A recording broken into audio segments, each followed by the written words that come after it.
Di momen ulang tahun kemerdekaan RI yang ke-77 tahun 2022, ratusan warga binaan Lapas Kelas 2 Muara II menerima remisi atau pengurangan masa tahanan.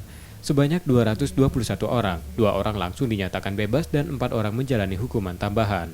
Ke kementerian yang diajukan kita sebanyak 221 orang itu. memang semuanya diajukan. Semuanya diajukan. Jadi semuanya itu mendapat semua kan?